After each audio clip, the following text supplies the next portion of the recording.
Well, howdy, folks. I'm back again, and boy, howdy, is this video a shocker for me. I thought I was completely done with the trans bathroom whatever topic, and just like the story about the lady in Connecticut in the Walmart bathroom, two more news stories came across my newsfeed on Facebook today that I read that I had to do a video. And these stories are also going to display a little bit about what I've been talking about media manipulation. Because while we're reading these stories, while we're getting worked up about these stories, and I'm grabbing my cell phone and recording a video to put up on YouTube and Facebook. And while you're watching my video on Facebook or YouTube, you're getting riled up. Your visceral, gut, emotional responses are kicking in. And while we're experiencing this, we're not paying attention to what's going on over here in the presidential campaign arena, and we're not paying attention to what's going on over here with what our elected officials are doing. We're paying attention to this. And it's basically media manipulation. And the first article that I'm going to discuss, boy howdy, the title of the article is a gut punch, okay? The article was on, and this time I actually wrote notes. I was off work today, so I had access to paper and ink pens and all that, and I could actually take notes for you. This was in liberalamerica.org on May 31st. So that was Tuesday? The title, Christian Evangelist urges fathers to shoot any trans people who show up in bathrooms. Right there, you get that visceral gut punch. Oh my God, he's calling his fellow evangelical Christians to action, and we're gonna have armies of great Christian armies showing up in our bathrooms with guns. Well, then you go on to actually read the article, and it's about James Dobson, who you might know is the founder of Focus on the Family. And this is basically about an article that he wrote for WorldNet Daily. And basically there's two quotes in there that they're pointing to and using that as justification for their title and saying he's urging people to shoot trans people in bathrooms. The first one, he says, "If you're a dad, I pray you will protect your little girls from men who walk in unannounced, unzip their pants, and urinate in front of them. If this had happened 100 years ago, someone might have been shot. Where is today's manhood?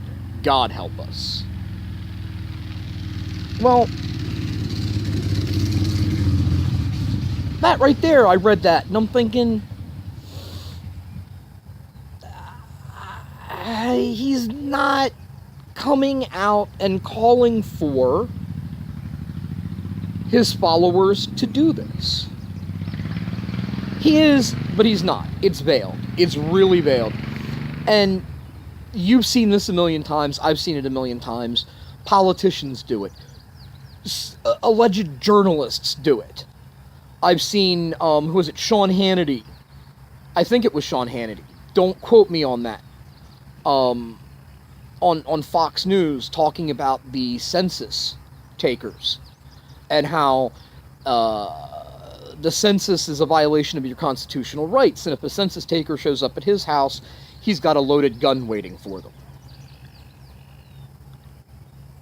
And, you know, everybody, conservative, liberal, left-wing, right-wing, politicians, journalists, preachers, they all have this way of putting things out there and slipping it in like wink, wink, nudge, nudge. But, God forbid something should happen, they can say, I didn't tell anybody to do this. I was just pointing out that, 100 years ago, a man walked into a woman's room, he might get shot. But in reality, we all know he's hoping for something like this to happen. But the title is what those in the internet world refer to as clickbait. You see that, you have a visceral gut reaction to it, you click it to read the story, you go off the deep end. Conservatives do it with stuff on conservative websites. Liberals do it with stuff on liberal websites. We all do it, and we're all manipulated by it. And believe me, while I'm recording this video, while I'm reading these articles to get me riled up enough to do a video, it's taking my attention away from everything else that's going on in the world. Polluted drinking water in Michigan. We stopped hearing about it. Who knows what's going on out there except the people out there? That's something I think we should all be hearing about. And we should all be hearing all sides of the story and making up our mind. But anyway, back to the story at hand. James Dobson. He goes on in his article to say, if you are a married man with any gumption, surely you will defend your wife's privacy and security in restroom facilities. Would you remain passive after knowing that a strange-looking man dressed like a woman has been peering over the cubicles to watch your wife in a private moment? What should be done to the pervert who's watching women and girls in their stalls? Well, if you are a follower of James Dobson, if you're one of these poor, misguided souls who believes that James Dobson has the ear of God, that God sits in James Dobson's lap and talks to him, and you're kicking back, having a couple of beers, looking on your smartphone, reading your Facebook page, and one of your conservative Christian friends shares this article from WorldNet Daily, WorldNet Now, whatever the website it is, and you've had a couple of beers in you, you might be liable, you might just have the gumption to go in the house, grab your shotgun, grab your pappy's shotgun, and head down to the local Target where you know they allow men in a women's room dressed as women. And you might do yourself some tranny hunting. And when you do it, when you finally do it and the cops arrest you and say, why'd you do it? James Dobson told me to do it. Well, you know what? James Dobson ain't going to protect you then. This is why these people, political figures, journalists, evangelical Christian preachers, they all do this. They all veil these calls to action so that when it does happen, they can go to court and say, I didn't tell him to do it. Oh, that thing about if it happened 100 years ago, somebody would have gotten shot? Well, somebody probably would have. That's not telling somebody to go out and do it. That's stating what the history was. So, the story I took this from is a prime example of media manipulation, and the story that they're quoting is another example of media manipulation and quasi-mind control. Another prime example of an authority figure, a political figure, somebody doing something like this. If you remember back to when Gabrielle Giffords was shot, and you remember everybody talking about this map that Sarah Palin had on her Super PAC's webpage, and the political hit list. These are Democrats that we have to get out of office when they're up for re-election. And here's their districts. And their districts are marked off with what Sarah Palin claimed were surveyor's marks, but looked oddly like rifle scope crosshairs. Now, fortunately for everybody involved, except the people that got shot, the guy that did it was off his rocker, he was off his meds, he was mentally unstable, he was just way out there. And he wasn't necessarily motivated by anything he saw on Sarah Palin's website. But you know there are people that would look at something like that and say, Sarah Palin wants us to go out and kill these people. Because it was presented as a political hit list. And the wording wasn't, we need to vote them out of office. It was along the lines of, we need to eliminate them. And it's vitriol and it's rhetoric that's been used in politics since the beginning of time. Since there's been politics. But in today's day and age, the way people take things literally, they interpret the Bible literally, they interpret everything so literally. You get one of your big Bubba followers kicking back, drinking a few beers. Huh, look at this! Look at this! Sarah Palin and the Tea Party want us to go out Democrat hunting! Get Daddy's rifle!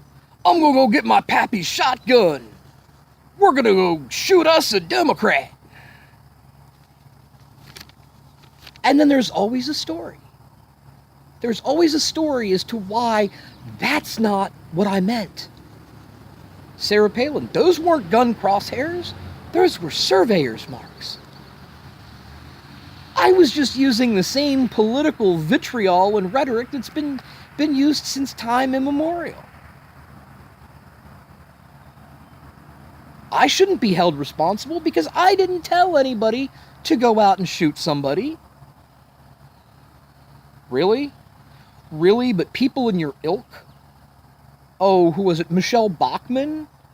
If I'm not elected, then my supporters are going to look towards Second Amendment solutions. Really? So, you're encouraging armed insurrection against the government, which is, oh, wait a minute. In the very document that you hold so sacred, the Constitution, it points out that armed insurrection against the government's illegal. Really? You're going to encourage illegal behavior? And then when somebody says, hey, wait a minute. So when you say your supporters are going to pursue Second Amendment solutions if you don't win the election, you're encouraging armed insurrection? You're calling for armed insurrection? Oh, no, that's not what I meant. Well, that might not be what you meant, but that's what you said. But again, we're kind of off topic, but it all ties in here. You know, James Dobson says this. He says, if this happened 100 years ago, somebody would have gotten shot. And I hope if you're a husband and you have any gumption, that you'll protect your wife. You'll protect her, how does he say it? Privacy and security in the bathroom. And then he asks people, in his statement, he asks people, what should be done to the pervert who is watching women and girls in their stalls? After suggesting a solution, because 100 years ago, somebody would have gotten shot. And he's given himself the perfect out, the perfect defense. He didn't directly tell you to go out and shoot anybody, so he shouldn't be held responsible.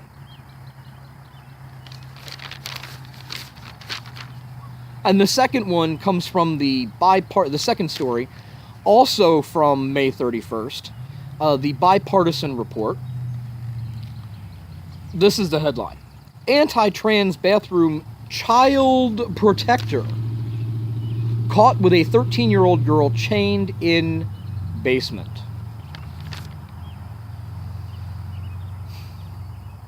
Now, that right there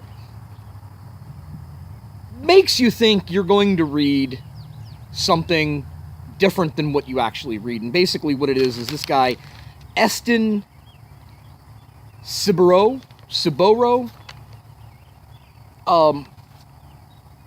protested Target's transgender bathroom policy. He made news back on May 4th by putting up a Facebook post on his Facebook account that says, "For those unaware, Target will be allowing men in the girls' bathrooms of its stores, and will also allow women in the boys' restrooms of its stores, all to support queerism and confusion." And in the beginning of the article, they talk about how he's a protester. Well, he put one thing on Facebook that's kind of a protest message. There's a big difference between putting something like that up on Facebook and running through the Walmart store thumping a Bible, screaming about how immoral Target is and how Target does not value women, does not value the family, and if you have kids in a Target store, you should leave now. That's not protesting with placards in front of Target. That's one post on Facebook. Now, he and his father lived in a house, and there were the 13-year-old girl and I think 2 other girls, and the story doesn't go into much detail about the girls. The story also doesn't give any detail of the family dynamic. Are these Eston's kids? Is Eston the big brother and the girls, the other kids, are his sisters? Both he and his father, both Eston and his father Timothy, were arrested on several counts, including kidnapping. So we don't even know if these kids are any familial relation to these young men. The story is very vague about that. But it's still disgusting. And here's what happened. Apparently the 2 men were out jogging, and this 13-year-old girl that was chained in the basement managed to get a hold of a key, unlocked her chains, unlocked her bindings, got out of the house. Police show up to arrest them, and they're getting ready to flee. Apparently they realized the little girl in the basement wasn't there anymore. She was made to use the bathroom in a bucket. She was fed scraps of spoiled food, according to this article. And all this was in punishment for wetting the bed. It's not clear how long she was being punished by being chained in the basement. Court records suggest that it could have been upwards of a year that this young girl was chained in the basement, having to pee in a bucket and eating spoiled food. But you know what's awfully funny here? We have to protect our children, protect our daughters and our wives. Forget about what's going on in the men's room. You know, because it's fine. We've got senators going to the men's room in airports, tapping their feet for blowjobs. That kind of perversion is fine, and we can expose our boys to that. But don't dare expose our wives and our daughters to the possibility of transgendered people in the bathroom. Both of these people are confusing themselves with a couple of issues, okay? A transgender person who goes to the bathroom is going to the bathroom to go to the bathroom. You know, apparently there's been a few incidences of men dressing as women and spying on women in the bathrooms. Those aren't transgender people. Those are sexual predators. Those are criminals using the guise of dressing as a woman to gain access to their victims. Okay? Now, very interesting about this, Eston Saboro's dad, Timothy Saboro, after he was arrested and the kids were taken and put in foster care, released a statement. And he says, "I miss my babies with all my heart. I want them to do right. That's the way they were raised. If they have any questions, all they have to do is open the Bible and they will have all the answers." So we get it. You and your son, Eston, are uber extremist, uber conservative Christians. Everything's in the Bible. Everything is in the Bible. But I don't recall anything being in the Bible, and I'm not a biblical scholar, but I don't recall reading anything in the Bible that says if your kids wet the bed, they must be punished. I don't recall ever reading anything in the Bible, ever hearing about there being anything in the Bible that says you can punish your kids by chaining them up and feeding them bad food. Spoiled food that's going to make them sick. I don't recall that. I do recall a thing about if your child talks back and doesn't respect his parents, you go to the elders of the town and have your child stoned to death. But we can't follow that because that's in the Old Testament. And there was new laws. I got to stop that here because that'll take me into a whole other topic that I don't want to transgress because I'm already at 20 minutes. 21 minutes actually, and I don't want to go any more than that for this video. Or get too more involved in this video. But, I get it. You feel that we have to protect our women and women and little girls from trans people, and you're uber Christian. I get that, but I think you're a little bit confused. I think your son's a little bit confused. You and your son are a little bit confused because I don't think it says in the Bible that it's okay to chain your kids up in a basement. I don't think it says anywhere in the Bible that if a child wets the bed, they must be punished. And back to my first story, James Dobson, I think he's a little confused too. I'm going to share something with you. I've been inside women's rooms. I don't dress as a woman to go into women's rooms. It's just, when I was a little kid, there were times when I would be out with Mom. Dad wouldn't be with us, and I'd have to use the bathroom. Or she'd have to use the bathroom. Well, I'm a little boy. She's not going to send me into the bathroom alone, and she can't go into the men's room. So what other choice did she have? Take me into the ladies' room with her. She's got to go to the bathroom. She's not going to let me stand outside. She's going to keep me where she knows where I'm at. Into the ladies' room.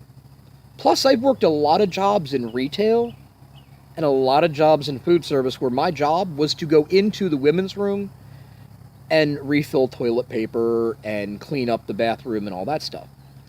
And I can tell you, I have never, ever seen the inside of a ladies' room where someone is going to walk in, unzip their pants, and urinate in front of everyone. Women's rooms don't have urinals. Women's rooms have stalls. You go in, you close the door, you lock the door, you do your business, and you leave. It's not like you walk into a ladies' room and there's people walking around with their stuff flopping out.